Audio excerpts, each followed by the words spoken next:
पहनने वाले का ये देश है। अगर नहीं है तो उठाओ भारत का संविधान, आर्टिकल नंबर 14 के अंदर कहा गया इक्वालिटी बिफोर लॉ और the equal protection of the laws within the territory of India. अगर किसी को मंदिर बनाने की इजाज़त है तो मस्जिद बनाने की भी परमिशन है। अगर किसी को पाठशाले बनाने की परमिशन है तो मदरसा बनाने की भी इजाज़त है। यह हमको हम नहीं, हमारा संविधान इजाज़त देता है। आर्टिकल 30 साफ लफ्ज़ों में कहता, साफ लफ्ज़ों में, all minorities whether based on religion shall have the right to establish and administration educational institutions. We thank from the bottom of our heart. तो आज भी इसी वक्त सब्सक्राइब कीजिए, फिर मिलते हैं हमारे वजूद के पीछे बैनर में बहुत खूबसूरत उन्वान है, आप देख रहे हैं, अज़ीमुश्शान इजलास आम तहफ़्फ़ुज़ जमहूरियत। इसके ऊपर उमूमन चर्चा नहीं होता, इसके ऊपर बात नहीं होती। मेरे भाइयों, हमें मालूमात इसके ऊपर होनी चाहिए और अगर नहीं है तो जानकारी हासिल करनी चाहिए। जिस बैनर तले हम लोग यहाँ पर जमा है, जमीयत उलमा हिंद के बैनर तले हम जमा हैं और ये तंज़ीम कोई आज की या 2 साल 3 साल पुरानी तंज़ीम नहीं है, बल्कि ये तंज़ीम 1919 की रजिस्टर्ड तंज़ीम है। हमारे उलमा किराम की अमानत और एक मज़बूत तंज़ीम जो तब से लेकर आज तक अनथक मेहनत और कोशिश करके इस देश के अंदर, इस मुल्क के अंदर ईमान, शरीयत और अपने वजूद और सोशल हर फील्ड में इस तंज़ीम ने काम किया है और हर किसी को इस तंज़ीम से जुड़ना चाहिए और मज़बूत बनाना चाहिए। क्योंकि आप अकेले अगर खड़े होंगे, आप किसी की निगरानी में अगर नहीं चलेंगे तो यकीन है कि आप फिसल जाएं, आप कमज़ोर बन जाएं। अल्लाह के नबी अलैहिस्सलातु वस्सलाम की उम्र 20 साल की थी। उस वक्त एक बाहर से कोई शख्स, एक ताजिर आया, मक्कतुल मुकर्रमा में आकर के कहा कि मैं यहाँ पर तिजारत करना चाहता हूँ। तो वहाँ एक सहाबी, वहाँ एक इलाकाई लोकल एक शख्स, उन्होंने कहा कि हम आपके साथ तिजारत करना चाहते हैं। बाहर का आदमी लोकल आदमी से मिलकर कारोबार शुरू किया, लेकिन जब मुनाफा आया तो वो मुनाफा जो लोकल आदमी था, इलाकाई आदमी था, उसकी नीयत में बेईमानी आ गई और उन्होंने चीटिंग की। अब जो बाहर का आदमी था, उसके पास कोई दस्ता नहीं, उसके पास कोई ताकत नहीं, कोई पावर नहीं। अब वो पागल के तरह फिरता था कि है कोई माए का लाल जो मुझे इंसाफ दिलाए, है कोई इस परेशान की आवाज़ को सुनने वाला। मैं यहाँ से नहीं हूँ, मैं बाहर से हूँ, लेकिन कोई इस शहर के अंदर कोई ऐसा जर्नेल, कोई ऐसा बहादुर नहीं है जो मुझे इस शख्स से मुझे इंसाफ दिलाए। तो उस वक्त तन्हा अगर कोई खड़ा हुआ था तो नबी पाक अलैहिस्सलातु वस्सलाम की ज़ात अक़दस थी और उस वक्त आपकी उम्र 20 साल की थी, 25 साल की थी। मेरे भाइयों, उस वक्त एक तंज़ीम बनाई गई थी। उस तंज़ीम का नाम हिल्फुल फुज़ूल रखा गया था। उसका मकसद ही यही था कि लोगों को इंसाफ दिलाया जा सके। तमाम के तमाम रुअसाए मक्का को जमा किया और आप अलैहिस्सलाम ने ये कहा कि आज के बाद अगर किसी शख्स के ऊपर जुल्म तशद्दुद होता है, नाइंसाफ़ी अगर किसी के साथ की जाती है तो हम बर्दाश्त नहीं करेंगे।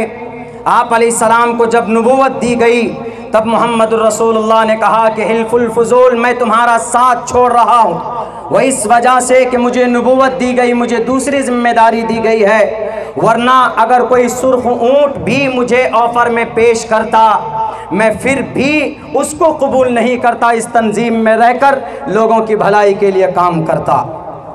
तो आज मेरे भाइयों, उसी के तरह, उसी सिस्टम पर चलते हुए अगर भारत के अंदर चारों तरफ से यलगार है, अगर यहाँ पर कोई मजबूत अपने ईमान और आस्था के साथ, अक़ीदे के साथ अगर कोई तंज़ीम खड़ा है, वो जमीयत उलमा हिंद है। हमारे उलमा किराम ही नहीं बल्कि दानिश्वरान की भी शिरकत है। कोई छोटी मोटी तंज़ीम नहीं है। हुकूमत की आंखों में आंखें डालकर बात करने वाली तंजीम ऐसे अफराद इस तंजीम के अंदर मौजूद है। और आज हैं हमारे अकाबिर उलमाए किराम, हमारे उस्ताद मोहतरम सैयद मौलाना अरशद मदनी साहब दामत बरकातहुमुल आलिया तिरमिज़ी शरीफ हमने उनसे पढ़ी।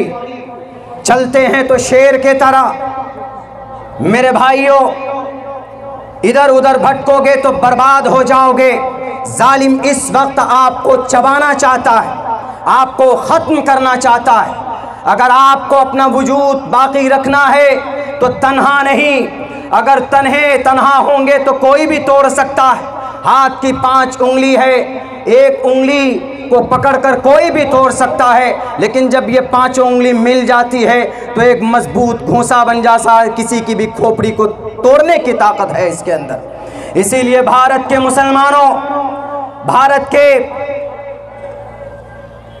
माइनॉरिटीज के लोगों, एक तरफ अल्लाह है ज़मीन पर इस तंजीम की शक्ल में, और अल्लाह की मदद भी जमात के ऊपर होती।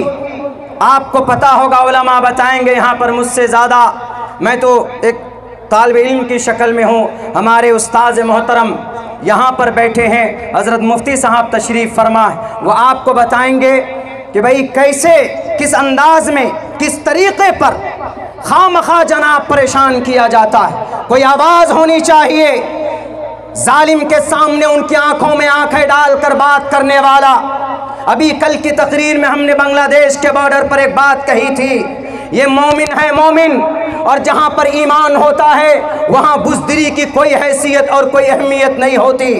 ईमान का मतलब ताकतवर जमात, यूनिटी के साथ रहेंगे, अल्लाह की मदद होगी। और आपके पास जो आपके सरों के ऊपर जो ये झंडा है ब्लैक में और इन वाइट में, ये कोई मामूली झंडा नहीं है, ये इस्लामी झंडा है। नबी पाक अलैहिस्सलातु वस्सलाम जब मक्कतुल मुकर्रमा को फतह करने चले थे तो उस वक्त कोई झंडा था तो वो यही झंडा था। याद रखो, तिरंगा मालूम है हमें, लेकिन इस्लामिक झंडा क्या वो नहीं मालूम। ये झंडा अपने दिलों में बसा लो मुसलमानों, जो कि हाथ के मुसलमानों। और एक बात कहूँगा, इस जमहूरियत की हिफाजत करनी है तो अपने बच्चे को तालीम दीजिए, अपने बच्चों को एजुकेशन दीजिए। अगर आपका बच्चा तालीम याफ्ता नहीं होगा तो आपके बच्चों को उनके असली हक हुकूक से महरूम किया जाएगा। आपका बच्चा अनपढ़ होगा तो कहीं पर भी डराया जा सकता है, कहीं पर भी धमकाया जा सकता है। अगर आपका बच्चा पढ़ा लिखा होगा तो आपके लिए भी मरने के बाद निजात का जरिया बनेगा। और अगर कहीं पर बहस की बात आएगी तो वह सांप दो पैर पर खड़े होकर बवांगे दुहल अपनी रिप्रेजेंटेटिव पेश करेगा, अपना अकीदा पेश करेगा। शर्माइए मत कहीं पर भी कि नहीं हम मुसलमान हैं, टोपी और दाढ़ी वाले हैं। नहीं, अपने मुशर्रा लिबास के साथ, बिल्कुल यकीन के साथ, अल्लाह की ज़ात पर भरोसा करके आप जहाँ पर भी रहते हैं आप मुकम्मल इस्तिकामत के साथ रहिए। सफ़र में जाते हैं, हजर में जाते हैं, आपका तशख़्ख़ुस और आपका लिबास, आपका यूनिफॉर्म मुकम्मल मुमताज़ होना चाहिए। किसी और से डराने से डरिए मत किसी के। हम इस जमहूरी मुल्क में रहते हैं, जितना एक गेरवा रंग के पहनने वाले का ये देश है, उतना ही ये देश एक टोपी और कुर्ता पैजामा पहनने वाले का ये देश है। अगर नहीं है तो उठाओ भारत का संविधान, आर्टिकल नंबर 14 के अंदर कहा गया इक्वालिटी बिफोर लॉ और the equal protection of the laws within the territory of India. अगर किसी को मंदिर बनाने की इजाज़त है तो मस्जिद बनाने की भी परमिशन है। अगर किसी को पाठशाला बनाने की परमिशन है तो मदरसा बनाने की भी इजाज़त है। यह हमको हम नहीं, हमारा संविधान इजाज़त देता है। आर्टिकल 30 साफ लफ्ज़ों में कहता, साफ लफ्ज़ों में, all minorities whether based on religion shall have the right to establish and administration educational institutions. अगर यहाँ पर इस देश में अगर कोई मंत्र पढ़ सकता है तो वहीं पर कुरान करीम की आयत पढ़ने की भी आज़ादी। अगर कोई अपने धर्म की बात कर सकता है तो मुसलमान भी अपने कलमे की बात कर सकता है। इसलिए कि साफ लफ्ज़ों में कहा गया freedom of conscience and free profession and propagation of the religion with in the territory of India.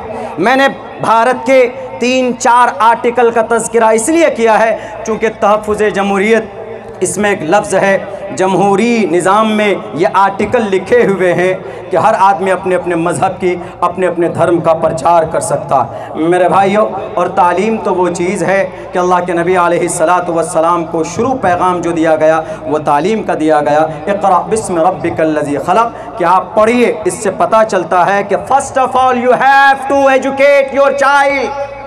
अपने बच्चों को पढ़ाइए, गोश्त मांस मछली खाने से पहले अपने बच्चों को तालीम दीजिए। यरफ़उल्लाहुल्लज़ीना आमनू मिनकुम वल्लज़ीना ऊतुल इल्म दरजात। ईमान वालों का मकाम अल्लाह के नज़दीक बड़ा है, इसमें कोई शक नहीं है, लेकिन उनमें अलग से एक मकाम बुलंद किया उन लोगों का जो तालीम याफ्ता होते हैं। वल्लज़ीना ऊतुल इल्म दरजात, अपने बच्चों को तालीम दीजिए, और जिनके अंदर अल्लाह की तालीमात आ जाए यकीनन यकीनन वो इस दुनिया के अंदर भी कामयाब होगा और मरने के बाद भी वो कामयाब होगा। मेरे भाइयों, कुरान करीम की आयत आपके सामने है। मेरे पास बहुत कम वक्त है, मैं सिर्फ मुर्शिदाबाद से, मेरे घर का प्रोग्राम है ये जोकी हाट का प्रोग्राम है। मैं यहाँ का बच्चा हूँ, मैं यहाँ का मेहमान नहीं बल्कि मेज़बान हूँ। मैं फ़ौरन पहुंचा हूं कि नहीं, मुझे शरीक होना है घर के प्रोग्राम में, फिर मैं यहां से निकलूंगा। अभी कलकत्ता दुश्मन के लिए, ये कटिहार दुश्मन के लिए हमको निकलना। लेकिन एक बात कहता हूं, हमारे हिंदू भाई भी सुन रहे होंगे कि जहां पर हम अपने तालीमी इदारों को चलाते हैं, खुदा के वास्ते इन तालीमी इदारों को टारगेट मत कीजिए। तालीमी इदारों के अंदर कुरान करीम की तालीम होती है, अहादीस रसूल की तालीम होती है, और हम इससे अपने अल्लाह को राज़ी करना चाहते हैं। दूसरा तीसरा कोई मकसद इन मदरसों के ज़रिए से बिल्कुल नहीं है जनाब। और जो तालीम देते हैं वो तो अल्लाह के करीब होते हैं ना। जो तालीम याफ्ता लोग हैं, ये उलमा बैठे हैं यहाँ पर, इनको देखेंगे तो सवाब मिलेगा आपको। ये कौम के मक्खन है, मक्खन, क्योंकि इनके अंदर कुरान और शरीयत की तालीम है। आप में भी जो पढ़ा लिखा तबका है उसकी सोच समाज से अलग होती है।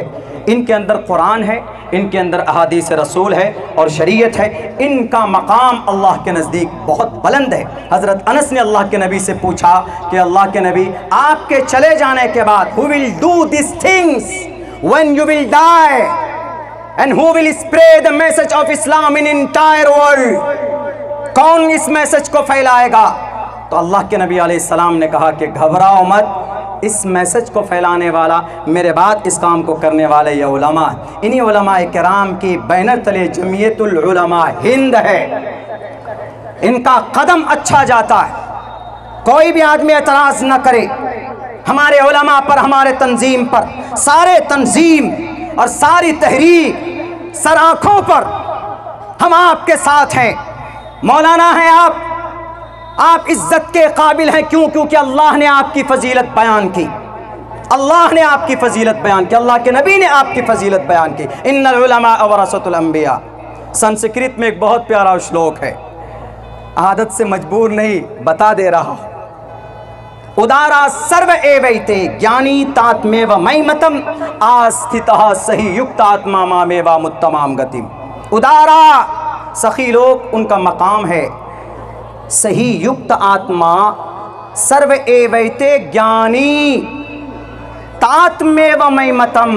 लेकिन कौम में जो ज्ञान देते हैं, जो ज्ञान बांटते हैं, गोया के उसके अंदर ज्ञान मेरा ज्ञान है तो मैं ही हूँ उसके अंदर, यानी जो मेरा ज्ञान देता है उसके अंदर मैं हूँ। इसीलिए लोगों उसको बुरा मत कहो। यानी मदरसे में जो तालीमात देते हैं, हमारे उस्ताद मोहतरम बैठे, जिनके हाथों से मैंने पिटाई खाई, इनकी मेहनत की वजह से आज आपके सामने मैं बोल पाता हूँ। आपके दुआओं की वजह से, उलमा की दुआओं की वजह से मेरी ज़ुबान से जो भी अल्फाज निकल रहे हैं, चूँकि इन्होंने मेहनत की तो मैं यहाँ तक पहुँचा और हम आपके सामने बोल पा रहे हैं। मेरे हिंदू भाइयों, तालीम देना गुनाह नहीं है, और गलतफहमी 1842 के अंदर पैदा की गई कि सिर्फ ये कुरान पढ़ने वाले, ये सिर्फ हदीस पढ़ने वाले, ये सिर्फ अल्लाह के नबी की बात करने वाले। याद करो, तारीख बताता हूँ, ऑक्सफोर्ड यूनिवर्सिटी को उठाओ, कैम्ब्रिज यूनिवर्सिटी को उठाओ, मेडिकल के स्टूडेंट, उनके तालिब इल्म को एक किताब पढ़ाई जाती, उस किताब का नाम अल कानून है। उस अल कानून किताब को पढ़े बगैर कोई MBBS डॉक्टर नहीं बन सकता, कोई MD डॉक्टर नहीं बन सकता। Cambridge university, Oxford university, Harvard university, London में बड़ी यूनिवर्सिटी, जब तक अल कानून एक किताब है, 10 लाख अल्फाज हैं, 5 जिल्दों में इतनी मोटी किताब है, ये किताब जब तक नहीं पढ़ेगा तो कोई MBBS डॉक्टर नहीं बन सकता। आप कहेंगे कि बड़े प्रोफेसर ने लिखी होगी ये किताब। नहीं दोस्तों, दुनिया तुम्हें माननी पड़ेगी। इस किताब को लिखने वाला 10 साल का हाफिज कुरान शेख हुसैन इब्न अली सीना है, जो मदरसे से पढ़कर निकला था। मदरसे से पढ़कर क्या डॉक्टर नहीं बना? उठाओ तारीख के अंदर, 1923 में डॉक्टरों का इमाम किसको कहा गया? अबू बकर मोहम्मद बिन ज़करिया राजी को कहा गया। मसाना पथरी के ऊपर सही इलाज अगर किसी ने बताया है तो अबू बकर मोहम्मद बिन ज़करिया अर्राजी ने बताया। ऑपरेशन का तरीका किसका है? यूरोप का, चाइना का? नहीं, अबुल कासिम अज़्ज़हरावी का है, जो कुरान की तिलावत करना जानता था। आज बताओ, वीनस, ये वीनस प्लानेट 8 प्लानेट है, इसकी तहकीक करने वाला कौन? इब्ने हैसम, जो कुरान पढ़ना जानता था। आयुर्वेदिक दवाई को वजूद में लाने वाला कौन? उस शख्स का नाम है अबू मंसूर अल बगदादी, कुरान पढ़ना जानता था। आयुर्वेदिक दवाई को वजूद में लाने वाला। मोतियाबिंद हो जाए, we are not able to look anything because we are disabled. हम मोतियाबिंद हो जाए तो नहीं देख सकते। मोतियाबिंद की सबसे पहली तहकीक अगर किसी ने की है तो उस शख्स का नाम अबुल कासिम अम्मार मूसली है, जो कुरान का पढ़ा लिखा था। मदरसा है, एक तरफ इमाम राजी, एक तरफ अल बैरूनी। ऐसा नहीं कि मदरसे के अंदर सिर्फ उलमा पैदा होते थे, उस ज़माने में उलमा भी पैदा होते थे, फ़ुक़हा भी पैदा होते थे और अतिब्बा भी पैदा होते थे। इसलिए मेरे भाइयों, मेरे साथियों, हमारे उलमा हर मैदान में हमारी रहबरी करते हैं। बस अल्लाह से दुआ कीजिए है कि अल्लाह तबारक व तआला हमें अपने उलमा से बेपनाह मोहब्बत अता फ़रमाए और हमारे उलमा जहाँ जिस तरह हमें इस्तेमाल करते हैं हमारी भलाई के लिए, इंशाअल्लाह हम लोग लब्बैक कहते हुए उनके मदद के लिए हम लोग शामिल हाल रहेंगे। बहुत बहुत शुक्रिया। We thank from the bottom of our heart, दिल की गहराई से जमीयत उलमा जोकी और प्लासी और अररिया जमीयत उलमा हिंद का शुक्रगुजार नाचीज़ को बोलने का मौका अता फरमाया। बहुत बहुत शुक्रिया, जज़ाकल्लाह। अस्सलाम वालेकुम। दोस्तों, आप देख रहे हैं NB मीडिया यूट्यूब चैनल। इस तरह का वीडियोस आपको मिलता रहेगा। लाइक और सब्सक्राइब जरूर कर लेना और इस वीडियोस को अपने दोस्तों में शेयर जरूर करना। फिर मिलते हैं एक और अच्छी वीडियोस लेकर, तब तक इजाज़त दीजिए। अस्सलाम वालेकुम, खुदा हाफिज़।